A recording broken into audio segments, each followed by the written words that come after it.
जय श्री राधा कृष्ण। ओम नमो भगवते वासुदेवाय नमः। आप सभी को जय मां कंजक चैनल की तरफ से विजया एकादशी की हार्दिक शुभकामनाएं। हिंदू धर्म शास्त्रों के अनुसार प्रतिवर्ष फाल्गुन कृष्ण एकादशी के दिन विजया एकादशी मनाई जाती है। ये एकादशी इतनी अधिक महत्वपूर्ण मानी जाती है कि इसका महात्म्य एवं कथा और सुनने और पढ़ने मात्र से समस्त पापों का नाश हो जाता है। फाल्गुन मास की ये एकादशी मर्यादा पुरुषोत्तम भगवान श्री राम से जुड़ी है। इस व्रत के प्रभाव से मनुष्य को हर क्षेत्र में विजय प्राप्त होती है। इस वर्ष 6 मार्च 2024 को विजया एकादशी का व्रत रखा जाएगा। तो चलिए आज की इस वीडियो के माध्यम से हम श्रवण और पठन करते हैं विजया एकादशी की व्रत कथा। उम्मीद करती हूँ कथा का पूरा फल लेने के लिए आप कथा को शुरू से लेकर अंत तक जरूर श्रवण करेंगे, क्योंकि कथा का पूरा फल हमें कथा को पूरा सुनने से ही मिलता है। आधा अधूरा छोड़ने से हम सिर्फ पाप के भागीदार बनते हैं। तो चलिए भगवान विष्णु की जय करते हुए आज की कथा को हम शुरू करते हैं। लेकिन उससे पहले आप लोगों से निवेदन है कि चैनल को सब्सक्राइब कर कमेंट बॉक्स में भगवान विष्णु की जय जरूर लिखिएगा। तो चलिए आज की कथा शुरू करते हैं। ओम नमो भगवते वासुदेवाय नमः। युधिष्ठिर ने भगवान श्री कृष्ण से पूछा, हे वसुदेव, फाल्गुन के कृष्ण पक्ष में किस नाम की एकादशी होती है? कृपा करके बताइए। भगवान श्री कृष्ण बोले, हे युधिष्ठिर, एक बार नारद जी ने कमल के आसन पर विराजमान होने वाले ब्रह्मा जी से प्रश्न किया, हे सुरश्रेष्ठ, फाल्गुन के कृष्ण पक्ष में जो विजया नाम की एकादशी होती है, कृपया करके उसके पुण्य का वर्णन कीजिए। ब्रह्मा जी ने कहा, हे नारद, सुनो, मैं एक उत्तम कथा सुनाता हूँ जो पापों का हरण करने वाली है। ये व्रत बहुत ही प्राचीन, पवित्र और पाप नाशक है। ये विजया नाम की एकादशी राजाओं को विजय प्रदान करती है, इसमें तनिक भी संदेह नहीं। पूर्व काल की बात है, भगवान श्री रामचंद्र जी 14 वर्षों के लिए वन में गए और वहां पंचवटी में सीता तथा लक्ष्मण के साथ रहने लगे। वहां रहते समय रावण ने चपलतावश विजयात्मा श्री राम की तपस्विनी पत्नी सीता को हर लिया। उस दुख से श्री राम व्याकुल हो गए। उस समय सीता की खोज करते हुए वे वन में घूमने लगे। कुछ दूर जाने पर उन्हें जटायु मिले, जिनकी आयु समाप्त हो चुकी थी। इसके बाद उन्होंने वन के भीतर कबंध नामक राक्षस का वध किया। फिर सुग्रीव के साथ उनकी मित्रता हुई। तत्पश्चात श्री राम के लिए वानरों की सेना एकत्रित हुई। हनुमान जी ने लंका के उद्यान में जाकर सीता जी का दर्शन किया और उन्हें श्री राम की चिन्ह स्वरूप मुद्दे का प्रदान की। ये उन्होंने महान पुरुषार्थ का काम किया था। वहां से लौटकर वे श्री रामचंद्र जी से मिले और लंका का सारा समाचार उनसे निवेदन किया। हनुमान जी की बात सुनकर श्री राम ने सुग्रीव की अनुमति ले लंका को प्रस्थान करने का विचार किया और समुद्र के किनारे पहुंचकर उन्होंने लक्ष्मण से कहा, सुमित्रा नंदन, किस पुण्य से इस समुद्र को पार किया जा सकता है? ये अत्यंत अगाध और भयंकर जल जंतुओं से भरा हुआ है। मुझे ऐसा कोई उपाय नहीं दिखाई देता जिससे इसको सुगमता से पार किया जा सके। लक्ष्मण बोले, महाराज, आप ही आदि देव और पुराण पुरुष पुरुषोत्तम हैं, आपसे क्या छिपा है? यहाँ द्वीप के भीतर बगदालभ्य नामक मुनि रहते हैं।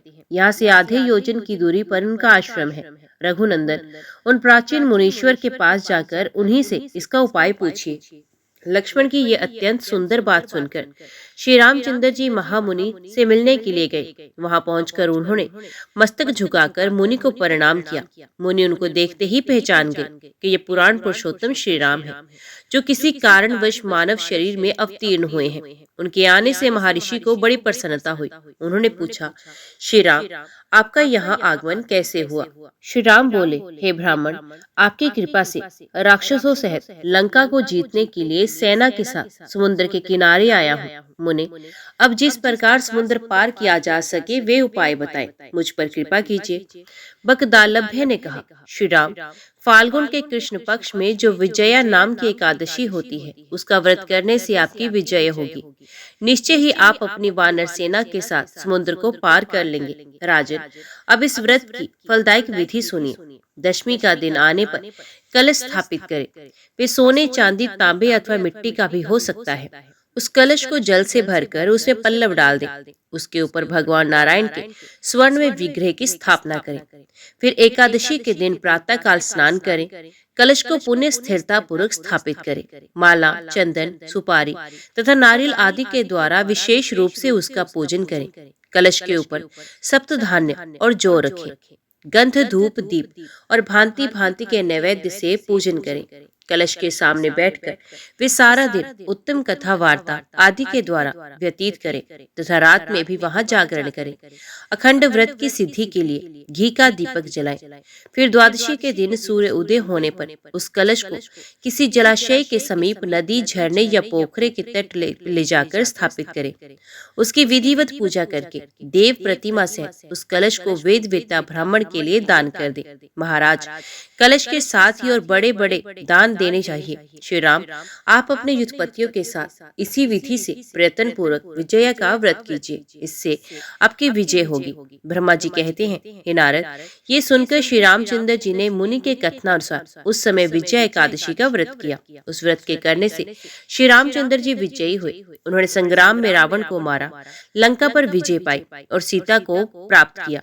बेटा, जो मनुष्य इस विधि से व्रत करते हैं उन्हें इस लोक में विजय प्राप्त होती है और उनका परलोक भी अक्षय बना रहता है। भगवान श्री कृष्ण कहते हैं, युधिष्ठिर, इस कारण विजया का व्रत करना चाहिए। इस प्रसंग को पढ़ने और सुनने से वाजपेय यज्ञ का फल प्राप्त होता है। ओम नमो भगवते वासुदेवाय नमः। अभी श्रवण कीजिए दूसरी कथा। राजा वेन ने भगवान श्री विष्णु से पूछा, हे भगवान, पुत्र, पत्नी, माता पिता और गुरु, ये सब तीर्थ कैसे हैं? इस विषय का विस्तार के साथ वर्णन कीजिए। भगवान श्री विष्णु बोले, हे राजन, पहले इस बात को सुनो कि पत्नी कैसे तीर्थ है। काशी नाम की एक बहुत बड़ी पुरी है जो गंगा से सटकर बसी होने के कारण बहुत सुंदर दिखाई देती है। उसमें एक वैश्य रहते हैं जिनका नाम था कृकल। उनकी पत्नी परम साध्वी तथा उत्तम व्रत का पालन करने वाली थी। वे सदा धर्म आचरण में रत और पतिव्रता थी। उसका नाम था शुक्ला। शुक्ला के अंग पवित्र थे। वे सुयोग्य पुत्रों की जननी, सुंदरी, मंगलमयी, सत्यवादिनी, शुभा और शुद्ध स्वभाव वाली थी। उसकी आकृति देखने में बड़ी मनोहर थी। व्रतों का पालन करना उसे अत्यंत प्रिय था। इस प्रकार वे मनोहर मुस्कान वाली सुंदरी अनेक गुणों से युक्त थी। वे वैश्य भी उत्तम वक्ता, धर्मज्ञ, विवेक संपन्न और गुणी था। वैदिक तथा पौराणिक धर्मों के श्रवण में उनकी बड़ी लगन थी। उन्होंने तीर्थ यात्रा के प्रसंग में ये बात सुनी थी कि तीर्थों का सेवन बहुत पुण्यदायक है। वहां जाने से पुण्यों के साथ ही मनुष्यों का कल्याण भी होता है। इस बात पर उनके मन में श्रद्धा तो थी ही, ब्राह्मणों और व्यापारियों का साथ भी मिल गया। इससे वे धर्म के मार्ग पर चल दिया। उन्हें जाते देख उनकी पतिव्रता पत्नी पति के स्नेह से मुग्ध होकर बोली, प्राणनाथ, मैं आपकी धर्म पत्नी हूँ, अतः आपके साथ रहकर पुण्य करने का मेरा भी अधिकार है। मैं आपके मार्ग पर चलती हूँ। इस सद्भाव के कारण मैं कभी आपको अपने से अलग नहीं कर सकती। आपकी छाया का आश्रय लेकर मैं पातिव्रत्य के उत्तम व्रत का पालन करूंगी, जो नारियों के पाप का नाशक और उन्हें सद्गति प्रदान करता है। जो स्त्री पति परायणा होती है वे संसार में पुण्यमयी कहलाती है। युवतियों के लिए पति की सेवा दूसरा कोई ऐसा तीर्थ नहीं है जो इस लोक में सुखद और परलोक में स्वर्ग तथा मोक्ष प्रदान करने वाला हो। साधु श्रेष्ठ, स्वामी के दाहिने चरण को प्रयाग समझिए और बाएं को पुष्कर। जो स्त्री ऐसा मानती है तथा इसी भावना के अनुसार पति के चरणोदक से स्नान करती है, उसे उन तीर्थों में स्नान करने का पुण्य प्राप्त होता है। इसमें तनिक भी संदेह नहीं है कि स्त्रियों के लिए पति के चरणोदक का अभिषेक प्रयाग और पुष्कर तीर्थ में स्नान करने के समान है। पति समस्त तीर्थों के समान है। पति संपूर्ण धर्मों का स्वरूप है। यज्ञ की दीक्षा लेने वाले पुरुषों को यज्ञ के अनुष्ठान से जो पुण्य प्राप्त होता है वही पुण्य साध्वी स्त्री अपने पति की पूजा करके तत्काल पा लेती है। अतः प्रियतम, मैं भी आपकी सेवा करती हुई तीर्थों में चलूंगी और आपकी ही छाया का अनुसरण करती हुई लौट आऊंगी। कृकल ने अपनी पत्नी के रूप, शील, गुण, भक्ति और सुकुमारता देखकर बारंबार उस पर विचार किया। यदि मैं अपनी पत्नी को साथ ले लूं तो मैं अत्यंत दुखमय दुर्गम मार्ग पर चल भी सकूंगा, किंतु वहां सर्दी और धूप के कारण इस बेचारी का तो हुलिया ही बिगड़ जाएगा। रास्ते में कठोर पत्थरों से ठोकर खाकर इसके कोमल चरणों को बड़ी पीड़ा होगी। उस अवस्था में इसका चलना असंभव हो जाएगा। भूख प्यास से जब इसके शरीर को कष्ट पहुंचेगा तो ना जाने इसकी क्या दशा होगी। ये सदा मुझे प्राणों से भी बढ़कर प्रिय है तथा नित्य निरंतर मेरे गृहस्थ धर्म का भी यही एक आधार है। ये बाला यदि मर गई तो मेरा तो सर्वनाश ही हो जाएगा। यही मेरे जीवन का अवलंबन है, यही मेरे प्राणों की अधीश्वरी है। अतः मैं इसे तीर्थ में नहीं ले जाऊंगा, अकेले ही यात्रा करूंगा।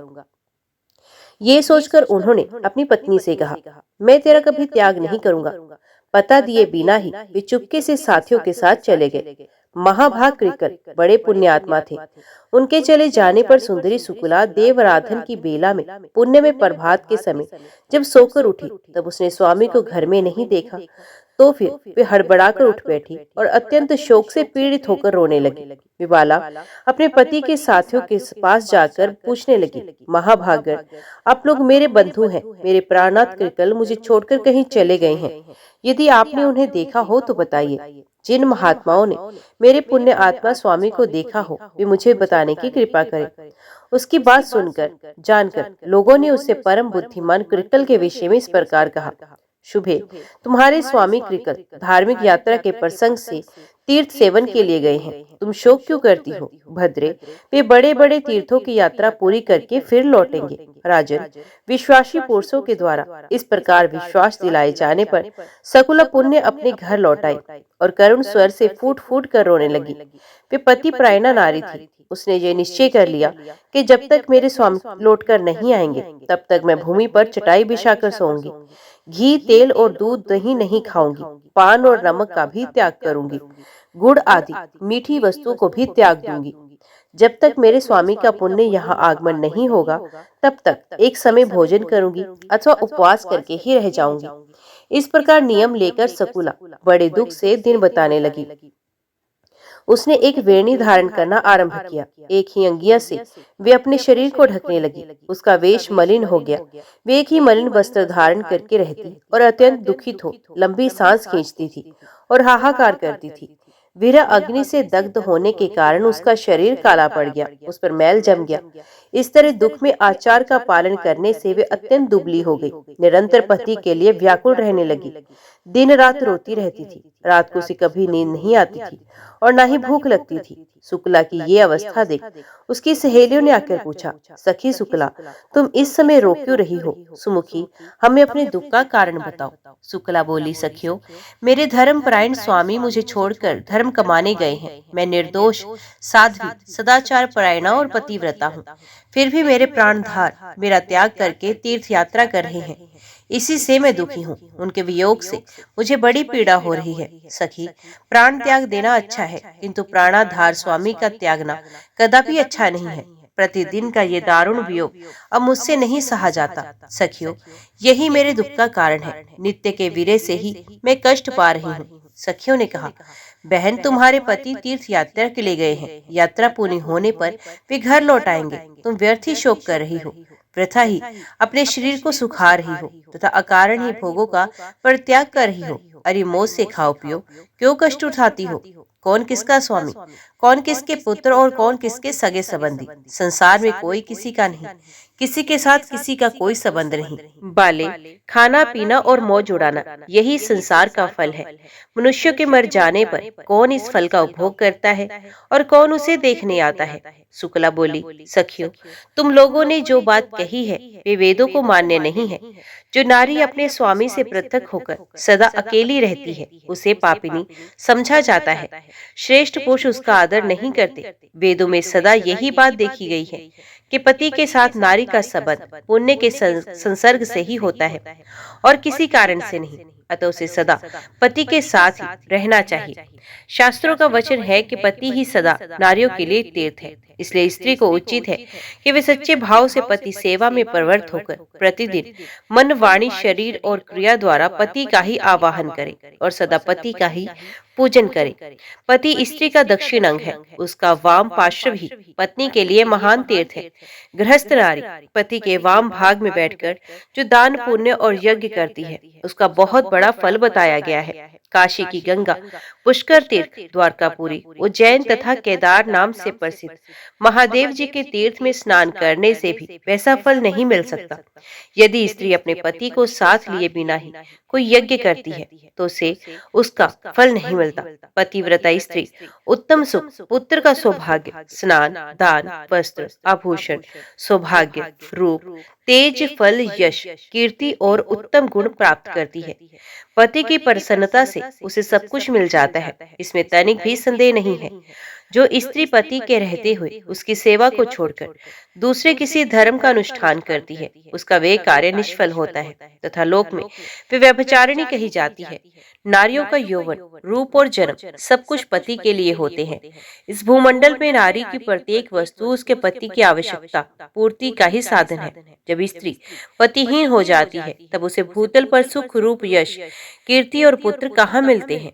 वे तो संसार में परम दुर्भाग्य और महान दुख भोगती है। पाप का भोग ही उसके हिस्से में पड़ता है। उसे सदा दुख में आचार का पालन करना पड़ता है। पति के संतुष्ट रहने पर समस्त देवता स्त्री से संतुष्ट रहते हैं। ऋषि और मनुष्य भी प्रसन्न रहते हैं। राजन, पति ही स्त्री का स्वामी, पति ही गुरु, पति ही देवताओं सहित उसका इष्ट देव और पति ही तीर्थ एवं पुण्य है। पति के बाहर चले जाने पर यदि स्त्री श्रृंगार करती है तो उसका रूप, वर्ण, सब कुछ भार रूप हो जाता है। पृथ्वी पर लोग उसे देखकर कहते हैं कि ये निश्चय ही व्यभिचारिणी है। इसलिए किसी भी पत्नी को अपने सनातन धर्म का त्याग नहीं करना चाहिए। सखियों, इस विषय में एक पुराना इतिहास सुना जाता है जिसमें रानी सुदेवा के पाप नाशक एवं पवित्र चरित्र का वर्णन है। सखियों ने पूछा, महाभागे, ये रानी सुदेवा कौन थी? उनका आचार विचार कैसा था? ये हमें बताओ। शुक्ला बोली, सखियों, पहले की बात है, अयोध्यापुरी में मनुपुत्र महाराज इक्ष्वाकु राज्य करते थे। वे धर्म के तत्वज्ञ, परम सौभाग्यशाली, सब धर्मों के अनुष्ठानों में रत, सर्वज्ञ और देवता तथा ब्राह्मणों के पुजारी थे। काशी के राजा वीरवर महात्मा देवराज की सदाचार परायणा कन्या सुदेवा के साथ उन्होंने विवाह किया था। सुदेवा सत्यव्रत के पालन में तत्पर रहती थी। पुण्यात्मा राजा इक्ष्वाकु उनके साथ अनेक प्रकार के उत्तम पुण्य और यज्ञ किया करते थे। एक दिन महाराज अपनी रानी के साथ गंगा के तटवर्ती वन में गए। वहां शिकार खेलने लगे। उन्होंने बहुत से सिंहों और शुक्रों को मारा। वे शिकार में लगे ही हुए थे कि इतने ही उनके सामने एक बहुत बड़ा सुअर आ निकला। उसके साथ झुंड के झुंड सुअर थे। वे अपने पुत्र पौत्रों से घिरा था। उसकी प्रियतमा शुक्री भी उसके बगल में मौजूद थी। उस समय सुअर ने राजा को देखकर अपने पुत्र पौत्रों तथा पत्नी से कहा, प्रिय, कौशल देश के वीर सम्राट महातेजस्वी इक्ष्वाकु यहाँ शिकार खेलने के लिए पधारे हैं। उनके साथ बहुत से कुत्ते और व्याध हैं। इसमें संदेह नहीं कि ये मुझ पर प्रहार करेंगे। महाराज इक्ष्वाकु बड़े पुण्य आत्मा है। ये राजाओं के भी राजा और समस्त विश्व के अधिपति हैं। प्रिय, मैं इन महात्मा के साथ रणभूमि में पुरुषार्थ और पराक्रम दिखाता हुआ युद्ध करूंगा। यदि मैंने अपने तेज से इन्हें जीत लिया तो पृथ्वी पर अनुपम कीर्ति भोगूंगा, और यदि वीरवर महाराज के हाथ से मैं ही युद्ध में मारा गया तो भगवान श्री विष्णु के लोक में जाऊंगा। ना जाने पूर्व जन्म में मैंने कौन सा पाप किया था जिसे सुअर की योनि में मुझे आना पड़ा। आज मैं महाराज के अत्यंत भयंकर पैने और तेज धार वाले सैकड़ों बाणों की जलधारा से अपने पूर्व संचित और पाप को धो डालूंगा। तू मेरा मोह छोड़ दो और इन पुत्र पौत्रों तथा श्रेष्ठ कन्याओं को और बाल वृद्ध सहित समूचे कुटुंब को साथ लेकर पर्वत की कंदरा में चली जाओ। इस समय मेरा स्नेह त्याग कर इन बालकों की रक्षा करो। शुक्री बोली, नाथ, मेरे बच्चे तुम्हारे ही बल से पर्वत पर गर्जना करते हुए विचरते हैं। तुम्हारे तेज से ही निर्भय होकर यहाँ कोमल मूल फलों का आहार करते हैं। महाभाग, बीहड़ वनों में, झाड़ियों में, पर्वतों पर और गुफाओं में तथा यहाँ भी जो ये सिंहों और मनुष्यों के तीव्र भय की परवाह नहीं करते, उसका यही कारण है कि ये तुम्हारे तेज से सुरक्षित है। तुम्हारे त्याग देने पर मेरे सभी बच्चे दीन, असहाय और अचेत हो जाएंगे। तुमसे अलग रहने में मेरी भी शोभा नहीं। उत्तम सोने के बने हुए दिव्य आभूषणों, रत्न में उपकरणों तथा सुंदर वस्त्रों से विभूषित होकर और माता पिता, भाई, सास, ससुर तथा अन्य संबंधियों से आदर पाकर भी पतिहीना स्त्री शोभा नहीं पाती। जैसे आचार के बिना मनुष्य, ज्ञान के बिना सन्यासी तथा गुप्त मंत्रणा के बिना राज्य की शोभा नहीं होती, उसी प्रकार तुम्हारे बिना इस युद्ध की शोभा नहीं हो सकती। प्रिय प्राणेश्वर, तुम्हारे बिना मैं अपने प्राण नहीं रख सकती। महामती, मैं सच कहती हूँ, तुम्हारे साथ यदि मुझे नरक में भी निवास करना पड़े तो उसे सहर्ष स्वीकार करूंगी। युद्धपते, हम दोनों ही अपने पुत्र पौत्रों सहित इस उत्तम युद्ध को लेकर किसी पर्वत की दुर्गम कंदरा में घुस जाए, यही अच्छा है। तुम जीवन की आशा छोड़कर मरने के लिए जा रहे हो, बताओ इसमें तुम्हें क्या लाभ दिखाई देता है?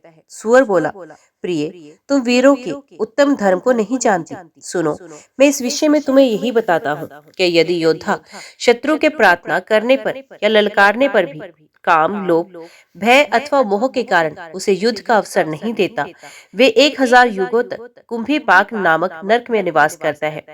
वीर पुरुष युद्ध में शत्रु का सामना करके यदि उसे जीत लेता है तो यश और कीर्ति का उपभोग करता है, अथवा निर्भयता पूर्वक लड़ता हुआ यदि स्वयं ही मारा जाता है तो वीर लोक को प्राप्त हो दिव्य भोगों का उपभोग करता है।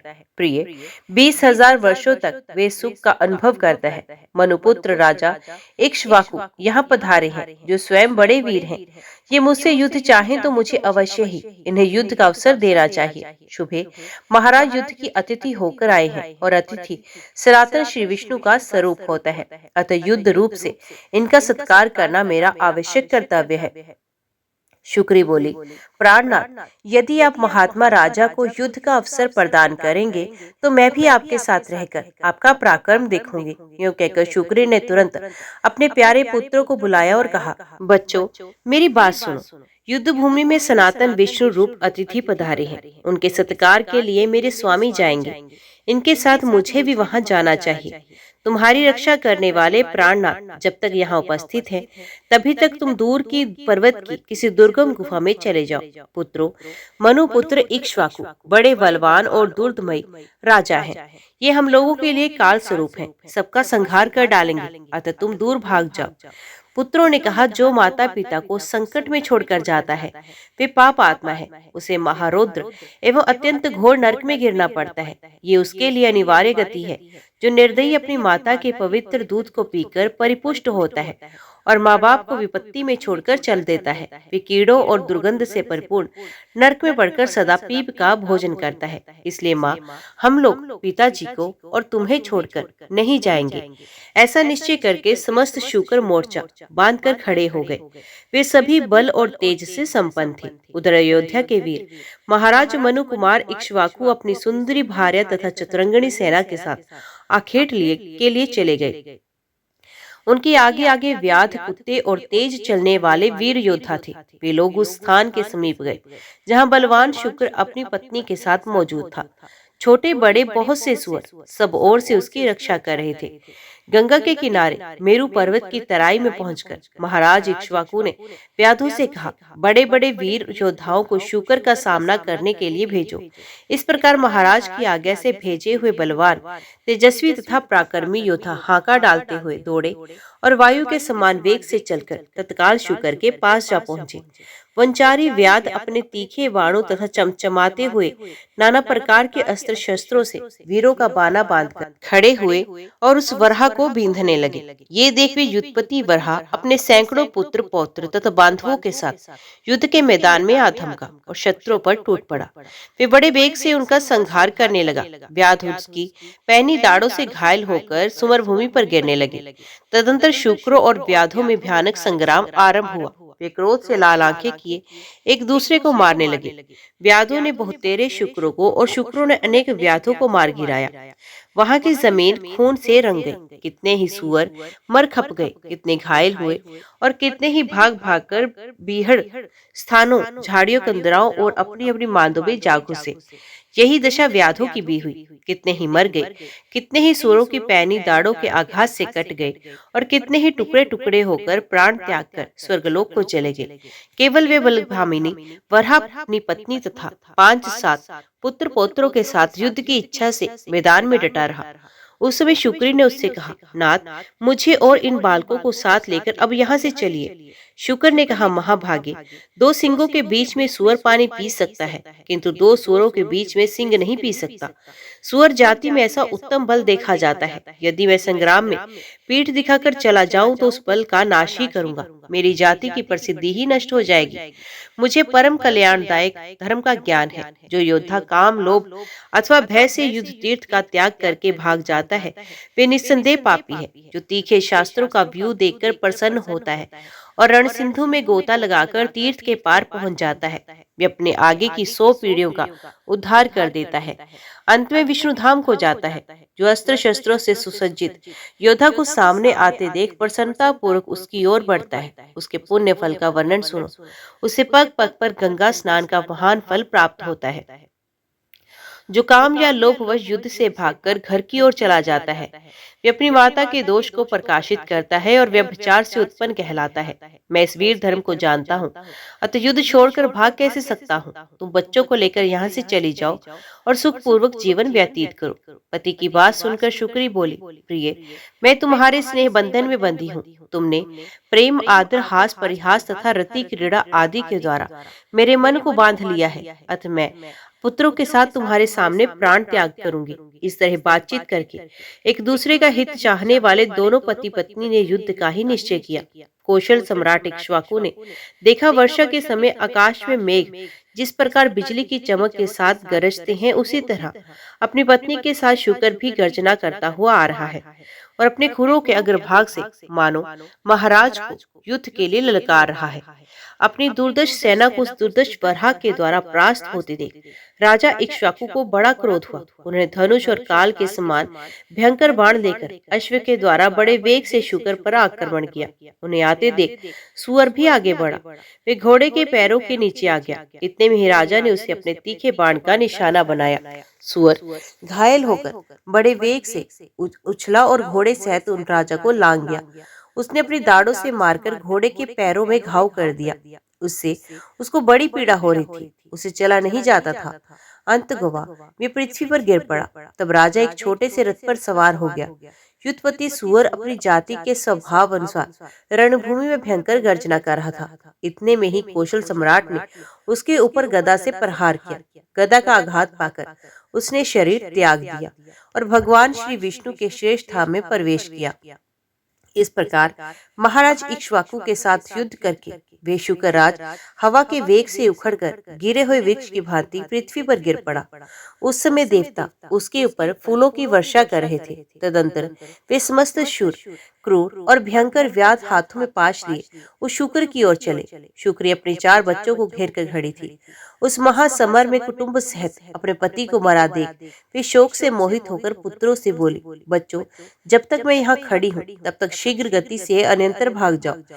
ये सुनकर उनमें से ज्येष्ठ पुत्र ने कहा, मैं जीवन के लोभ से अपनी माता को संकट में छोड़कर चला जाऊं, ये कैसे हो सकता है? माँ, यदि मैं ऐसा करूं तो मेरे जीवन को धिक्कार है। मैं अपने पिता के वैर का बदला लूंगा, युद्ध में शत्रु को परास्त करूंगा। तो मेरे तीनों छोटे भाइयों को लेकर पर्वत की कंदरा में चली जाओ। जो माता पिता को विपत्ति में छोड़कर जाता है वे पाप आत्मा है, उसे कोटि कोटि कीड़ों में भरे हुए नरक में पड़ना पड़ता है। बेटे की बात सुनकर शुक्री दुख से आतुर होकर बोली, आह मेरे बच्चे, मैं महापापिनी तुझे छोड़कर कैसे जा सकती हूँ। मेरे ये 3 पुत्र भले ही चले जाएं। ऐसा निश्चय करके उन दोनों माँ बेटे ने शेष 3 बच्चों को आगे कर लिया और व्याधों के देखते देखते वे विकट मार्ग से जाने लगे। समस्त शुक्र अपने तेज और बल से जोश में आकर बारंबार गरज रहे थे। इसी बीच में वे शूरवीर व्याध वेग से चलकर वहां पहुंचे। शुक्री और शुक्र दोनों माँ बेटे व्याधों का मार्ग रोककर खड़े हो गए। व्याध तलवार, बाण और धनुष लिए अधिक समीप आ गए और तीखे तोमर, चक्र तथा मूसलों का प्रहार करने लगे। ज्येष्ठ पुत्र माता को पीछे करके व्याधों के साथ युद्ध करने लगा। कितनों की दाढ़ों को कुचल कर उसने मार दिया। कितनों को थुथुनों की चोट से धराशायी कर दिया, कितनों को खुरों के अग्रभाग से मारकर मौत के घाट उतार दिया। बहुत से शूरवीर रणभूमि में ढेर हो गए। राजा इक्ष्वाकु संग्राम में सुअर को युद्ध करते देखकर और उसे पिता के समान ही शूरवीर जानकर स्वयं उसके सामने आए। महातेजस्वी प्रतापी मनु कुमार के हाथ में धनुष बाण थे। उन्होंने अर्धचंद्राकार तीखे बाण से शुक्र पर प्रहार किया। उसकी छाती छिद गई और वे राजा के हाथ से घायल होकर पृथ्वी पर गिर पड़ा। गिरते ही उसके प्राण पखेरु उड़ गए। पुत्र के शोक और मोह से अत्यंत व्याकुल होकर शुक्री उसकी लाश पर गिर पड़ी। फिर संभल कर और व्याकुल होकर उसने अपने थूथन से ऐसा प्रहार किया जिससे अनेकों शूरवीर धरती पर गिर पड़े। कितने ही व्याध धराशायी हो गए, कितने ही भाग गए और कितने ही काल के गाल में चले गए। शुक्री अपनी दाढ़ों के प्रहार से राजा की विशाल सेना को खदेड़ने लगी। ये देख काशी नरेश देवराज की पुत्री महारानी सुदेवा ने अपने पति से कहा, प्राणनाथ, इस शुक्र ने आपकी बहुत बड़ी सेना का विध्वंस कर डाला है, फिर भी आप उसकी अपेक्षा क्यों कर रहे हैं? मुझे इसका कारण बताइए। महाराज ने उत्तर दिया, प्रिय, ये स्त्री है। स्त्री के वश से देवताओं ने बहुत बड़ा पाप बताया है, इसलिए मैं इस शुक्री को ना तो स्वयं मारता हूँ और न किसी दूसरे को ही इसे मारने भेज रहा हूँ। इसके वध के कारण होने वाले पाप से मुझे भय लगता है। यूं कहकर महाबुद्धिमान राजा चुप हो गए। व्याधों में एक का नाम भार्गव था। उसने देखा शुक्री समस्त वीरों का संहार कर रही है। बड़े बड़े सूरमा भी उसके सामने टिक नहीं पा रहे। ये देख व्याध ने बड़े वेग से एक पैने बाण का प्रहार किया और शुक्री को बींध डाला। शुक्री ने भी झपट कर व्याध को पछाड़ दिया। व्याध ने गिरते गिरते शुक्री पर तेज धार वाली तलवार का भरपूर हाथ जमाया। वे बुरी तरह से घायल होकर गिर पड़ी और धीरे धीरे सांस लेती हुई मूर्छित हो गई।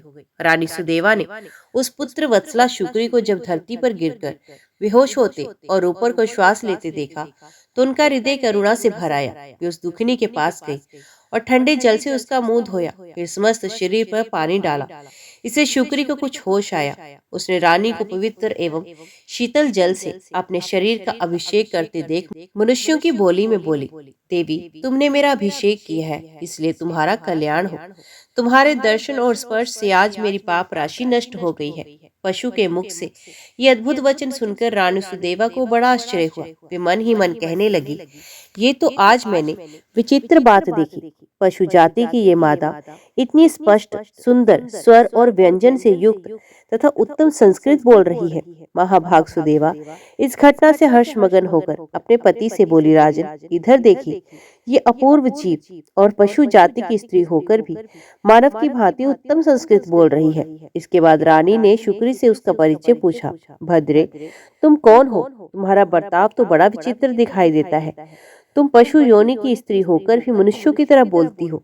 अपने स्वामी के पूर्व जन्म का वृतांत सुनाओ। शुक्री बोली, देवी, मेरे पति पूर्व जन्म में संगीत कुशल गंधर्व थे। इनका नाम रंग विद्याधर था। कुछ लोग इन्हें गीत विद्याधर भी कहते थे। ये सब शास्त्रों के मर्मज्ञ थे।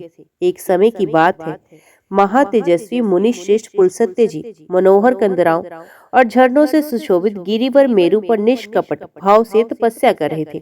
रंग विद्याधर अपनी इच्छा के अनुसार उस स्थान पर गए और एक वृक्ष की छाया में बैठकर गाने का अभ्यास करने लगे। उनका मधुर संगीत सुनकर मुनि का चित्त ध्यान से विचलित हो गया। वे गायक के पास जाकर बोले, विद्वान, तुम्हारे गीत के उत्तम स्वर, ताल, लय, भाव से मेरा मन ध्यान से विचलित हो गया है। जब मन निश्चल होता है तभी समस्त विद्याएं प्राणियों को सिद्धि प्रदान करती हैं। मन एकाग्र होने पर ही तत्पर मंत्रों की सिद्धि होती है। इंद्रियों का ये महान समुदाय अधम और चंचल है। ये मन को ध्यान से हटाकर सदा विषयों की ओर ले जाता है। इसलिए जहाँ शब्द, रूप तथा युवती स्त्री का भाव होता है, वहीं मुनि लोग अपने तप की सिद्धि के लिए जाया करते हैं। तुम्हारे संगीत से मेरे ध्यान में बाधा पड़ती है, अतः मेरा अनुरोध है कि तुम इस स्थान को छोड़कर कहीं अन्यंतर चले जाओ, अन्यथा मुझे भी यह स्थान छोड़कर दूसरी जगह जाना होगा। गीत विद्याधर ने कहा, महामते, जिस महात्मा ने इंद्रियों के समुदाय तथा उसके बल को जीत लिया है, उसी को तपस्वी, योगी, धीर और साधक कहते हैं। आप जितेंद्रिय नहीं है, इसलिए तेज से हीन है। ब्राह्मण, ये वन सबके लिए साधारण है। इस पर सबका समान अधिकार है। इसमें कोई ननु नच नहीं हो सकता। जैसे इसके ऊपर देवताओं और संपूर्ण जीवों का सब तत्व है, उसी प्रकार मेरा और आपका भी है। ऐसी दशा में मैं इस उत्तम वन को छोड़कर क्या क्यों चला जाऊं? आप जाएं, चाहे रहें, मुझे इसकी परवाह नहीं। विप्र और पुलस्त्य जी धर्मात्मा थे, इसलिए वे क्षमा करके स्वयं ही उस स्थान को छोड़कर अन्यंतर चले गए और योगासन से बैठकर तपस्या करने लगे। महाभाग मुनि श्रेष्ठ पुलस्त्य के चले जाने पर दीर्घकाल के पश्चात गंधर्व को पुण्य उनका स्मरण हो आया। वे सोचने लगे, मुनि मेरे ही भय से भाग गए थे, चलो देखूं कहाँ गए, क्या करते हैं, कहाँ रहते हैं। ये बात विचार कर गीत विद्याधर ने पहले महर्षि के स्थान का पता लगाया और फिर वराह का रूप धारण करके वे उनके उत्तम आश्रम पर चले गए, जहाँ पुलस्त्य जी आसन पर विराजमान थे। उनके शरीर से तेज की ज्वाला उठ रही थी, किंतु मेरे पति पर इसका कुछ प्रभाव नहीं पड़ा। वे कुचेष्टा पूर्वक थूथन के अग्रभाग से उन नियमशील ब्राह्मण का तिरस्कार करने लगे, यहाँ तक कि उनके आगे जाकर उन्होंने मलमूत्र तक कर दिया, किंतु पशु जानकर मुनि ने उनको छोड़ दिया, दंड नहीं दिया। मुनि की इस क्षमा का मेरे पति पर उल्टा ही असर हुआ, उनकी उदंडता और भी बढ़ गई। एक दिन शुक्र के ही रूप में वे वहां फिर से गए और बारंबार अट्टहास करने लगे। कभी ठहाका हाथ मारकर हंसता तो कभी रोता और कभी मधुर स्वर में गीत गाता। सुअर की चेष्टा छिपी देखकर मुनि समझ गए कि हो ना हो ये वही नीच गंधर्व है और मुझे ध्यान से विचलित करने की चेष्टा कर रहा है। फिर तो उन्हें बड़ा क्रोध आया और वे शाप देते हुए बोले, ओह महापापी, तू शुक्र का रूप धारण करके मुझे इस प्रकार विचलित कर रहा है, इसलिए अब शुक्र की ही योनि में जा।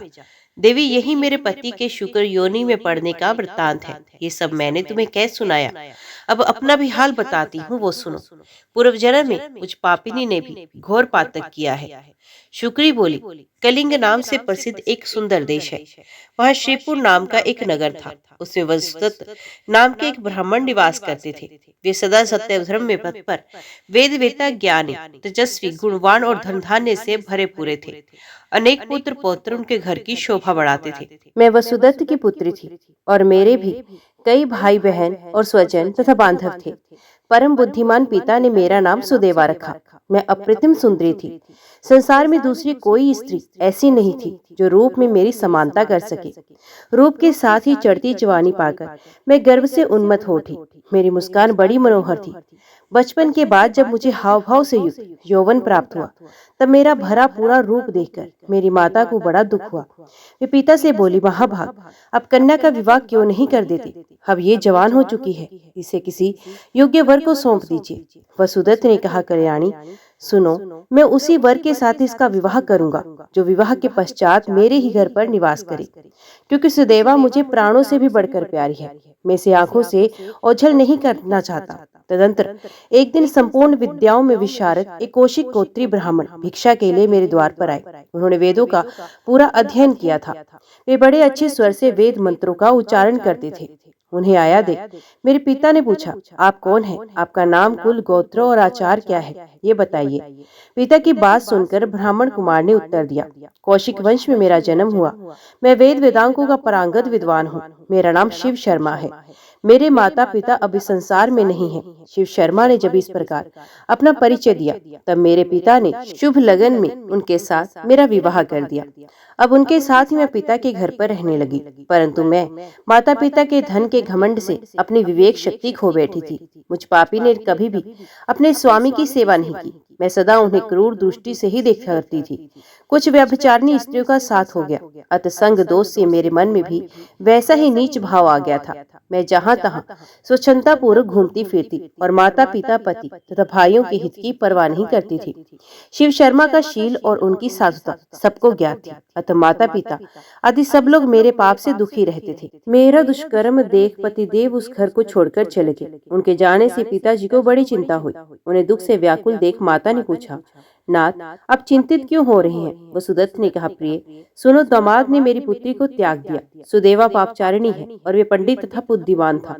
मैं क्या जानता था कि ये मेरी कन्या सुदेवा ऐसी दुष्टा निकलेगी और कुलनाशिनी होगी। ब्राह्मणी बोली, नाथ, आज आपको पुत्री के गुण और दोष का ज्ञान हुआ है। इस समय आपकी आंखें खुली हैं, किंतु सच तो ये है कि आपके ही मोह और स्नेह से, लाड और प्यार से ये इतनी बिगड़ गई है। अब मेरी बात सुनिए, संतान जब तक 5 वर्ष की ना हो जाए तभी तक उसका लाड प्यार करना चाहिए। उसके बाद सदा संतान की शिक्षा और की ओर ध्यान देते हुए उसका पालन पोषण करना चाहिए। नहलाना धुलाना, उत्तम वस्त्र पहनाना, अच्छे खान पान का प्रबंध करना, ये सब बातें संतान की पुष्टि के लिए आवश्यक हैं। साथ ही पुत्र को उत्तम गुण और विद्या की ओर भी लगाना चाहिए। पिता का कर्तव्य है कि वे संतान को सद्गुणों की शिक्षा देने के लिए सदा कठोर बना रहे, केवल पालन पोषण के लिए उसके प्रति मोह ममता रखे। पुत्र के सामने कदापि उसके गुणों का वर्णन ना करे, उसे राह पर लाने के लिए कड़ी फटकार सुनाए तथा इस प्रकार उसे साधे जिससे वे विद्या और गुणों में सदा ही निपुण होता जाए। जब माता अपनी कन्या को, सास अपनी पुत्र वधु को और गुरु अपने शिष्य को ताड़ना देता है, तभी वे सीधे होते हैं। इसी प्रकार पति अपनी पत्नी को और राजा अपने मंत्री को दोषों के लिए कड़ी फटकार सुनाए। शिक्षा बुद्धि से ताड़न और पालन करने पर संतान सद्गुणों द्वारा प्रसिद्धि लाभ प्राप्त करती है।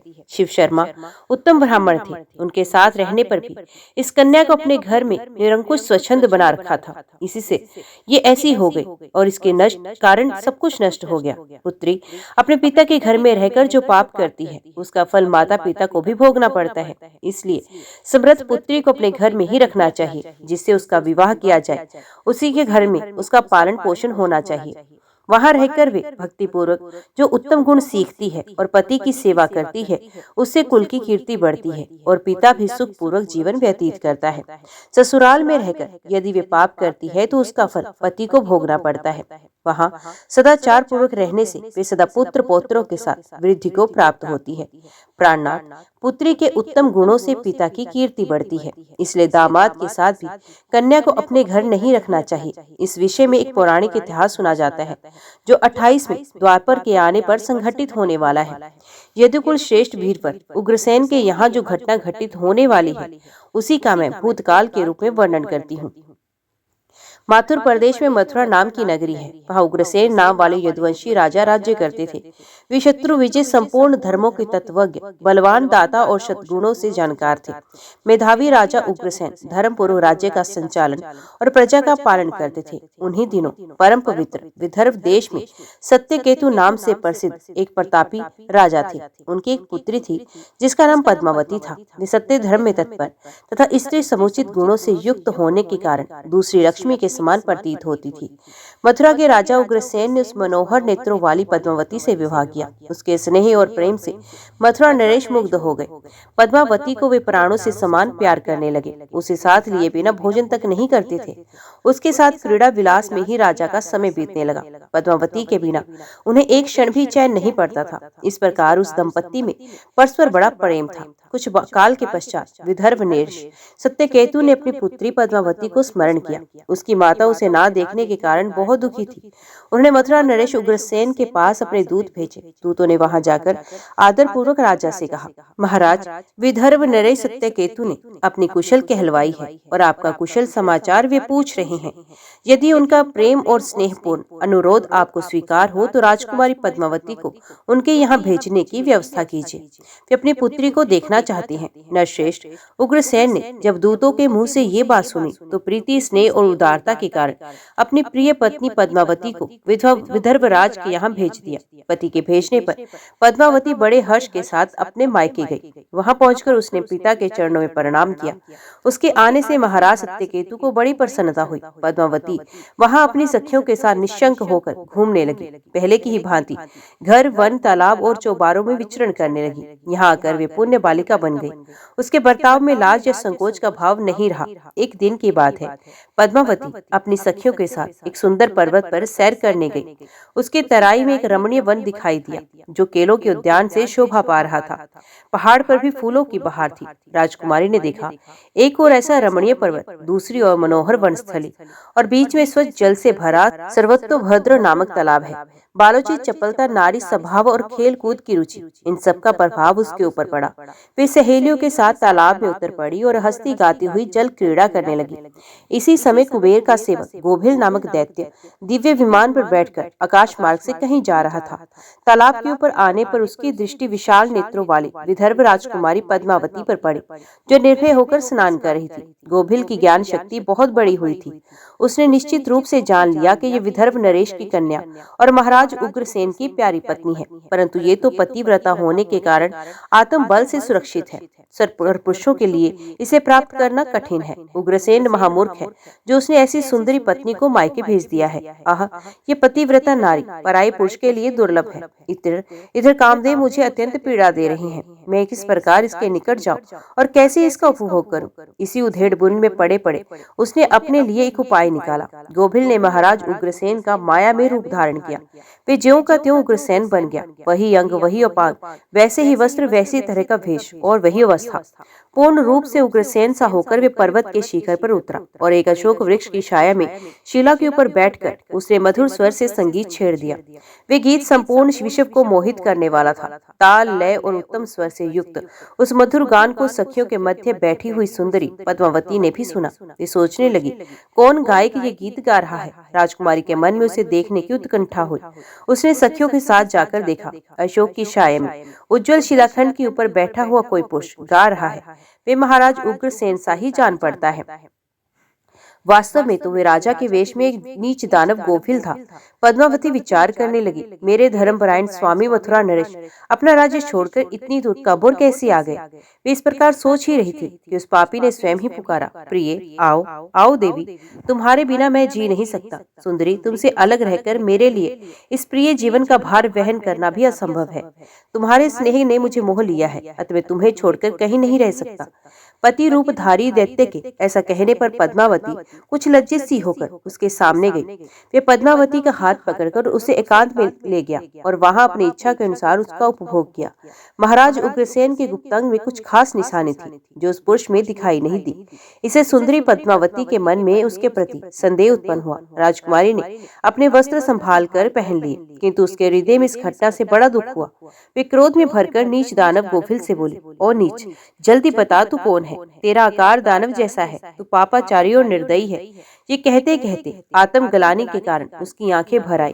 वे शाप देने को उद्यत होकर बोली, दुरात्मन, तूने मेरे पति के रूप में आकर मेरे साथ छल किया है और इस धर्म में शरीर को अपवित्र करके मेरे उत्तम पातिव्रत्य का नाश कर डाला है। अब यही तू मेरे भी प्रभाव देख ले, मैं तुझे अत्यंत कठोर शाप दूंगी। उसकी बात सुनकर गोभिल ने कहा, पतिव्रता स्त्री, भगवान श्री विष्णु तथा उत्तम ब्राह्मण के भय से तो समस्त राक्षस और दानव दूर भागते हैं। मैं दानव धर्म के अनुसार ही इस पृथ्वी पर विचर रहा हूँ। पहले मेरे दोष का विचार करो, किस अपराध पर तुम मुझे शाप देने को उद्यत हुई हो? पद्मावती बोली, पापी, मैं साध्वी और पतिव्रता हूँ। मेरे मन में केवल अपने पति की कामना है। मैं सदा उन्हीं के साथ तपस्या करती हूँ। मैं अपने धर्म मार्ग पर स्थित थी, किंतु तूने माया रचकर मेरे धर्म के साथ ही मुझे नष्ट कर दिया। इसलिए दुष्ट मैं तुझे शाप देती हूँ। गोभिल बोला, राजकुमारी, यदि उचित समझो तो सुनो। मैं धर्म की ही बात कह रहा हूँ। जो स्त्री प्रतिदिन मन, वाणी और क्रिया द्वारा अपने स्वामी की सेवा करती है, पति के संतुष्ट रहने पर स्वयं भी संतोष का अनुभव करती है, पति के क्रोधी होने पर भी उसका त्याग नहीं करती, उसके दोषों की ओर ध्यान नहीं देती, उसके मारने पर भी प्रसन्न होती है और स्वामी के सब कामों में आगे रहती है, वे नारी पतिव्रता कही गई है।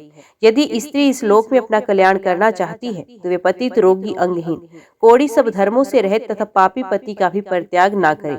जो स्वामी को छोड़कर आ जाती है या दूसरे कामों में मन लगाती है, वे संसार में सब धर्मों में बहिष्कृत व्यभिचारिणी समझी जाती है। जो पति की अनुपस्थिति में लोलुपतावश ग्राम्य भोग तथा श्रृंगार का सेवन करती है, उसे मनुष्य उल्टा कहते हैं। मुझे वेद और शस्त्रों द्वारा अनुमोदित धर्म का ज्ञान है। गृहस्थ और धर्म का परित्याग करके पति की सेवा छोड़कर यहाँ किस लिए आई हो? इतने पर भी अपने ही मुंह से कहती हो कि मैं पतिव्रता हूँ। कर्म से तो तुम्हें पतिव्रत्य का लेश मात्र भी दिखाई नहीं देता। तुम डर भय छोड़कर पर्वत और वन में मतवाली होकर घूमती फिरती हो, इसलिए पापिनी हो। मैंने ये महान दंड देकर तुम्हें सीधी राह पर लगाया है।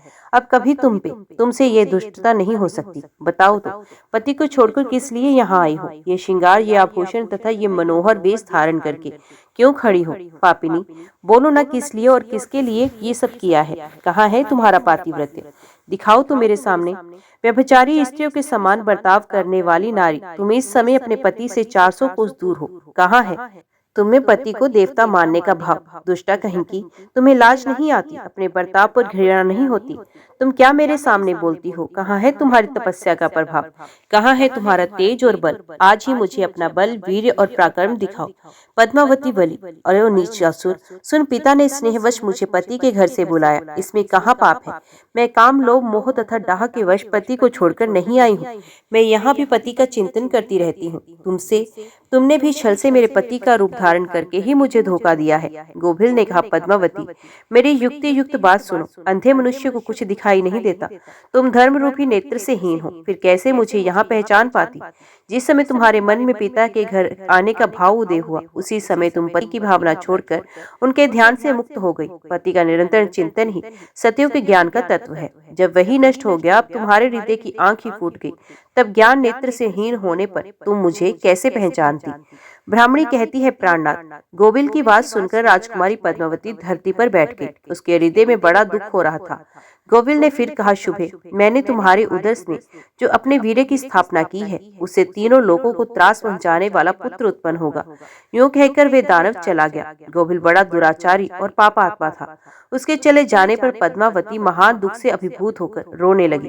रोने का शब्द सुनकर सखियां उसके पास दौड़ी आई और पूछने लगी, राजकुमारी, रोती क्यों हो? मथुरा नरेश महाराज उग्रसेन कहाँ गए? पद्मावती ने अत्यंत दुख से रोते रोते अपने चले जाने की सारी बात बताई। सहेलियां उसे पिता के घर ले गई। उस समय शोक से कातर हो थरथर कांप रही थी। सखियों ने पद्मावती की माता के सामने सारी घटना कही। सुनते ही महारानी अपने पति के महल में गई और उनसे कन्या का सारा वृतांत उन्होंने कह सुनाया।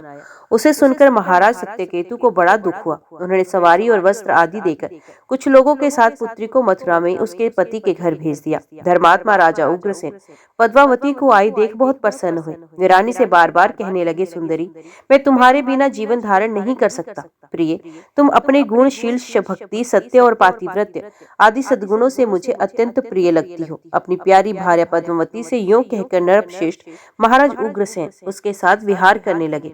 सब लोगों को भय पहुंचाने वाला उसका भयंकर गर्भ दिन दिन बढ़ने लगा, किंतु उस गर्भ का कारण केवल पद्मावती ही जानती थी। अपने उदर में बढ़ते हुए इस गर्भ के विषय में पद्मावती को दिन रात चिंता बनी रहती थी। 10 वर्ष तक वे गर्भ बढ़ता ही गया। तत्पश्चात उसका जन्म हुआ।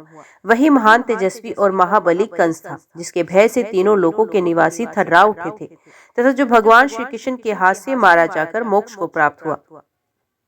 स्वामीन, ऐसी घटना भविष्य में संघटित होने वाली है, ये मैंने सुन रखी है। मैंने आपसे जो कुछ कहा वे समस्त पुराणों का निश्चित मत है। इस प्रकार पिता के घर में रहने वाली कन्या बिगड़ जाती है। अतः कन्या को घर में रखने का मोह नहीं करना चाहिए। ये सुदेवा बड़ी दुष्टा और महापापिनी है। अतः इसका परित्याग करके आप निश्चिंत हो जाइए। शुक्री कहती है, माता की ये बात सुन। ये उत्तम सलाह सुनकर मेरे पिता वसुदत्त ने मुझे त्याग देने का ही निश्चय किया। उन्होंने मुझे बुलाकर कहा, दुष्टे, कुल में कलंक लगाने वाली दुराचारिणी, तेरे ही अन्याय से परम बुद्धिमान शिव शर्मा चले गए। जहाँ तेरे स्वामी रहते हैं वहाँ तू भी चली जा, अथवा जो स्थान तुझे अच्छा लगे वहाँ जा। जैसा जी में आए वैसा कर। महारानी जी यो कहकर माता पिता और कुटुंब के लोगों ने मुझे त्याग दिया। मैं तो अपनी लाज हया खो चुकी थी। शीघ्र ही वहां से चल दी, किंतु कहीं भी मुझे ठहरने के लिए स्थान और सुख नहीं मिलता था। लोग मुझे देखते ही ये उल्टा आई कहकर दुत्कारने लगते थे। कुल और मन से वंचित होकर घूमती फिरती मैं प्रांत से बाहर निकल गई और गुर्जर देश गुजरात प्रांत के सौराष्ट्र प्रभास नामक पुण्य तीर्थ में जा पहुंची, जहाँ भगवान शिव सोमनाथ का मंदिर है। मंदिर के पास ही वनस्थल नाम से विख्यात एक नगर था, जिसकी उस समय बड़ी उन्नति थी। वे भूख से अत्यंत पीड़ित थी, इसलिए खपरा लेकर भीख मांगने चली, परंतु सब लोग मुझसे घृणा करते थे। ये पापिनी आई, भगाओ इसे, यूं कहकर कोई भी मुझे भिक्षा नहीं देता था। इस प्रकार दुख में जीवन व्यतीत करती मैं बड़े भारी रोग से पीड़ित हो गई। उस नगर में घूमते घूमते मैंने एक बड़ा सुंदर घर देखा, जहाँ वैदिक पाठशाला थी। वे घर अनेक ब्राह्मणों से भरा था और वहाँ सब और वेद मंत्रों की ध्वनि हो रही थी। लक्ष्मी से युक्त और आनंद से परिपूर्ण उस रमणीय गृह में मैंने प्रवेश किया। वे सबोर से मंगल में प्रतीत होता था। मेरे पति शिव शर्मा का ही घर था। मैं दुख से पीड़ित होकर बोली, भिक्षा दीजिए। द्विश्रेष्ठ शिव शर्मा ने भिक्षा का शब्द सुना। उनकी एक भार्या थी जो साक्षात लक्ष्मी के समान रूपवती थी। उसका मुख बड़ा ही सुंदर था। वे मंगला नाम से प्रसिद्ध थी। परम बुद्धिमान धर्मात्मा शिव शर्मा ने मंद मंद मुस्कुराती हुई अपनी पत्नी मंगला से कहा, प्रिय ये देखो, एक दुबली पतली स्त्री आई है जो भिक्षा के लिए द्वार पर खड़ी है। इसे घर में बुलाकर अत्यंत करुणा से भोजन कराओ। मुझे आई जानकर मंगला का हृदय अत्यंत करुणा से भर गया। उसने मुझ दीन दुर्बल भिक्षु को मिष्ठान भोजन कराया। मैं अपने पति को पहचान गई थी। उन्हें देखकर लज्जा से मेरा मस्तक झुक गया। परम सुंदरी मंगला ने मेरे इस भाव को लक्ष्य किया और स्वामी से पूछा, प्राणनाथ, ये कौन है जो आपको देखकर लजा रही है? मुझ पर कृपा करके इसका यथार्थ परिचय दीजिए। शिव शर्मा ने कहा, प्रिय, ये विप्रवर वसुदत्त की कन्या है। बेचारी इस समय भिक्षु के रूप में यहाँ आई है। इसका नाम सुदेवा है। ये मेरी कल्याणमयी भार्या है जो मुझे सदा ही प्रिय रही है। किसी विशेष कारण से अपना देश छोड़कर यहाँ आई है। ऐसा समझकर तुम्हें इसका अच्छे ढंग से स्वागत सत्कार करना चाहिए। यदि तुम मेरा भलीभांति प्रिय करना चाहती हो तो इसके आदर भाव में कोई कमी न रहे। पति की बात सुनकर मंगलमयी मंगला बहुत प्रसन्न हुई। उसने अपने ही हाथों मुझे स्नान कराकर उत्तम वस्त्र पहनाए और स्वयं भोजन कराकर खाने पिलाने लगी। रानी जी, अपने स्वामी के द्वारा इतना सम्मान पाकर मुझे अपार दुख हुआ। मेरे हृदय में पश्चाताप की तीव्र अग्नि प्रज्वलित हो गई। मैंने मंगला के किए हुए सम्मान और अपने दुष्कर्म की ओर देखा। इससे मन में दुस्सह चिंता हुई, यहाँ तक कि प्राण जाने की नौबत आ गई। मैं ऐसी पापनी थी कि पति से कभी मीठे वचन तक नहीं बोली, उल्टे उन श्रेष्ठ ब्राह्मण के विपरीत बुरे कर्मों का ही आचरण करती रही। इसी प्रकार चिंता करते करते मेरा हृदय फट गया और प्राण शरीर छोड़कर चल बसे। यमराज के दूत आए और मुझे सांकल के दृढ़ बांधन में बांधकर यमपुरी में ले गए। मार्ग में जब मैं अत्यंत दुखी होकर रोती तब वे मुझे मुद्दरों से पीटते और दुर्गम मार्ग से ले जाकर कष्ट पहुंचाते थे। बीच बीच फटकारे भी सुनाते। उन्होंने मुझे यमराज के सामने ले जाकर खड़ा किया। महात्मा यमराज ने बड़ी क्रोधपूर्ण दृष्टि से मेरी ओर देखा और मुझे अंगारों की ढेरी में फिकवा दिया। उसके बाद मैं कई नरकों में डाली गई। मैंने अपने स्वामी के साथ धोखा किया था, इसलिए एक लोहे का पोष बनाकर उसे आग से तपाया गया और मेरी छाती पर सुला दिया गया। नरक की प्रचंड आग में तपाई जाने पर मैं नाना प्रकार की पीड़ाओं से अत्यंत कष्ट पाने लगी। अस्तित्वपन में पड़कर मेरा सारा शरीर छिन्न भिन्न हो गया था और फिर मैं पीप, रक्त और विष्ठा में डाली गई। कीड़ों से भरे कुंडल में डाली गई। आरी से मुझे चीरा गया। शक्ति नामक अस्त्र का भलीभांति मुझ पर प्रहार किया गया। दूसरे नरकों में भी मैं गिराई गई। अनेक योनियों में जन्म लेकर मुझे असहनीय दुख भोगना पड़ा। पहले सियार की योनि में पड़ी, फिर कुत्ते की योनि में जन्म लिया, तत्पश्चात सांप, मुर्गे, बिल्ली और चूहे की योनि में जाना पड़ा। इस प्रकार धर्मराज ने पीड़ा देने वाली प्राय सभी पाप योनियों में मुझे डाला। उन्होंने मुझे इस भूतल पर शुक्री बनाया। महाभागे, तुम्हारे हाथ में अनेक तीर्थों का वास है। देवी, तुमने अपने हाथ के जल से मुझे सींचा है, इसलिए तुम्हारी कृपा से मेरा सब पाप दूर हो गया। तुम्हारे तेज और पुण्य से मुझे अपने पूर्व जन्म की बातों का ज्ञान हुआ। रानी जी, इस समय संसार में केवल तुम ही सबसे बड़ी पतिव्रता हो, इसमें तनिक भी संदेह नहीं। तुमने अपने स्वामी की बहुत बड़ी सेवा की है। सुंदरी, यदि मेरा प्रिय करना चाहती हो तो अपनी एक दिन की पति सेवा का पुण्य मुझे अर्पण कर दो। इस समय तुम ही मेरी माता, पिता और सनातन गुरु हो। मैं पापिनी, दुराचारिणी, असत्यवादिनी और ज्ञानहीना हूँ। महाभागे, मेरा उद्धार करो। शुक्ला बोली, सखियो, शुक्री की ये बात सुनकर मेरी रानी सुदेवा ने राजा इक्ष्वाकु की ओर देखा और पूछा, मैं क्या करूं? ये शुक्री क्या कहती है? इक्ष्वाकु ने कहा, शुभे, ये बेचारी पाप योनि में पड़कर दुख उठा रही है, तो अपने पुण्यों से इसका उद्धार करो, इससे महान कल्याण होगा। महाराज की आज्ञा लेकर रानी सुदेवा ने शुक्री से कहा, देवी, मैंने अपना 1 वर्ष का पुण्य तुम्हें अर्पण किया। रानी सुदेवा के इतना कहते ही वे शुक्री तत्काल दिव्य देह धारण कर प्रकट हुई। उसके शरीर से तेज की ज्वाला निकल पड़ी। सब प्रकार के आभूषण और भांति भांति के रत्न उसकी शोभा बढ़ा रहे थे। वे साध्वी दिव्य रूप से युक्त हो दिव्य विमान पर बैठी और अंतरिक्ष लोक को चलने लगी। जाते समय उसने मस्तक झुकाकर रानी को प्रणाम किया और कहा, महाभागे, तुम्हारी कृपा से आज मैं पाप मुक्त होकर परम पवित्र एवं मंगल में वैकुंठ को जा रही हूँ। यो कहकर वे वैकुंठ को चली गई। शुक्ला कहने लगी, इस प्रकार पहले मैंने पुराणों में नारी धर्म का वर्णन सुना है। ऐसी दशा में जब पतिदेव यहाँ उपस्थित नहीं है, मैं किस प्रकार भोगों का उपभोग करूं? मेरे लिए ऐसा विचार निश्चय ही पापपूर्ण होगा। शुक्ला के मुख से इस प्रकार उत्तम पातिव्रत्य धर्म का वर्णन सुनकर सखियों को बड़ा हर्ष हुआ। नारियों को सद्गति प्रदान करने वाले उस परम पवित्र धर्म का श्रवण करके समस्त ब्राह्मण और पुण्यवती स्त्रियां धर्म रागिनी महाभागा शुक्ला की प्रशंसा करने लगी। श्री विष्णु कहते हैं, राजन क्रिकल वैश्य सब तीर्थों की यात्रा पूरी करके अपने साथियों के साथ बड़े आनंद से घर की ओर लौटे। वे सोचते थे मेरा संसार में जन्म लेना सफल हो गया, मेरे सब पितर स्वर्ग को चले गए होंगे।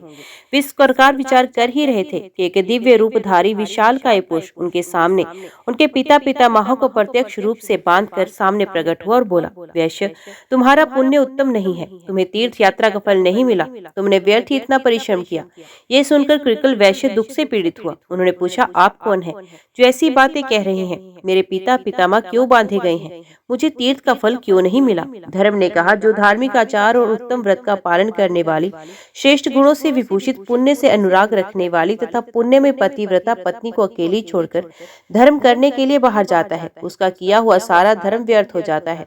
इसमें तनिक भी संदेह नहीं है। जो सब प्रकार के सदाचार में संलग्न रहने वाली, प्रशंसा के योग्य आचरण वाली, धर्म साधन में तत्पर, सदा पातिव्रत्य का पालन करने वाली, सब बातों को जानने वाली तथा ज्ञान की अनुरागिणी है, ऐसी गुणवती, पुण्यवती और महासती नारी जिसकी पत्नी हो, उसके घर में सर्वदा देवता निवास करते हैं। पितर भी उसके घर में रहकर निरंतर उसके यश की कामना करते रहते हैं। गंगा आदि पवित्र नदियां भी, सागर, यज्ञ, गौ, ऋषि तथा संपूर्ण तीर्थ भी उस घर में मौजूद रहते हैं। पुण्य में पत्नी के सहयोग से गृहस्थ धर्म का पालन अच्छे ढंग से होता है। इस भूमंडल में गृहस्थ धर्म से बढ़कर दूसरा कोई धर्म नहीं। वैश्य, गृहस्थ का घर यदि सत्य और पुण्य से युक्त हो तो परम पवित्र माना गया है। वहाँ सब तीर्थ और देवता निवास करते हैं। गृहस्थ का सहारा लेकर सब प्राणी जीवन धारण करते हैं। गृहस्थ आश्रम के समान दूसरा कोई आश्रम नहीं। जिसके घर में साध्वी स्त्री है, उसके यहाँ मंत्र, अग्निहोत्र, संपूर्ण देवता, सनातन धर्म तथा दान एवं आचार सब मौजूद होते हैं। इसी प्रकार जो पत्नी से रहित है, उसका घर जंगल के समान है। वहाँ किए हुए यज्ञ भांति भांति के दान सिद्धिदायक नहीं होते। साध्वी पत्नी के समान कोई तीर्थ नहीं, पत्नी के समान कोई सुख नहीं, तथा संसार से तारने के लिए और कल्याण साधन के लिए पत्नी के समान कोई पुण्य नहीं। जो अपनी धर्म परायणा सती नारी को छोड़कर चला जाता है, वह मनुष्य अधम है। क्रिकल ने पूछा, धर्म, अब कैसे मुझे सिद्धि प्राप्त होगी और किस प्रकार मेरे पितरों को बंधन से छुटकारा मिलेगा? धर्म ने कहा, महाभाग, अपने घर जाओ। तुम्हारी धर्म परायणा पुण्यवती पत्नी शुक्ला तुम्हारे बिना बहुत दुखी हो गई थी। उसे सांत्वना दो, उसी के हाथ से श्राद्ध करो। अपने घर पर ही पुण्य तीर्थों का स्मरण करके तुम श्रेष्ठ देवताओं का पूजन करो। इससे तुम्हारी की हुई तीर्थ यात्रा सफल हो जाएगी। भगवान श्री विष्णु कहते हैं, राजन यों कहकर धर्म जैसे आए थे वैसे ही लौट गए। परम बुद्धिमान क्रिकल भी अपने घर गए और पतिव्रता पत्नी को देखकर मन ही मन बहुत प्रसन्न हुए। शुक्ला ने स्वामी को आया देख उनके शुभ आगमन के उपलक्ष्य में मांगलिक कार्य किया। तत्पश्चात धर्मात्मा वैश्य ने धर्म की सारी चेष्टा बताई। स्वामी के आनंदक वचन सुनकर महाभागा शुक्ला को बड़ा हर्ष हुआ। उसके बाद क्रिकल ने घर पर ही रहकर पत्नी के साथ श्रद्धा पूर्वक श्राद्ध और देव पूजन आदि पुण्य क्रम का अनुष्ठान किया। इससे प्रसन्न होकर देवता, पितृ और मुनिगण विमानों के द्वारा वहां आए और महात्मा क्रिकल और उसकी महानुभावा पत्नी दोनों की सराहना करने लगे। मैं, ब्रह्मा तथा महादेव जी भी अपनी अपनी देवी के साथ वहां गए। संपूर्ण देवता उस सती के सत्य से संतुष्ट थे। सबने उन दोनों पति पत्नी से कहा, सुव्रत, तुम्हारा कल्याण हो। राजन, ये कहकर देवताओं ने उन दोनों पति पत्नी के ऊपर फूलों की वर्षा की तथा ललित, मधुर और पवित्र संगीत सुनाया। वर देकर वे उस पतिव्रता की स्तुति करते हुए अपने अपने लोक को चले गए। इस परम उत्तम और पवित्र उपाख्यान को मैंने पूर्ण रूप से तुम्हें सुना दिया। राजन, जो मनुष्य इसे सुनता है इस पापों से मुक्त हो जाता है। स्त्री मात्र को शुक्ला का उपाख्यान श्रद्धा पूर्वक सुनना चाहिए। इसके श्रवण से वे सौभाग्य, स्थित्व तथा पुत्र पौत्रों से युक्त होती है। इतना ही नहीं, पति के साथ सुखी रहकर वे निरंतर आनंद का अनुभव करती है।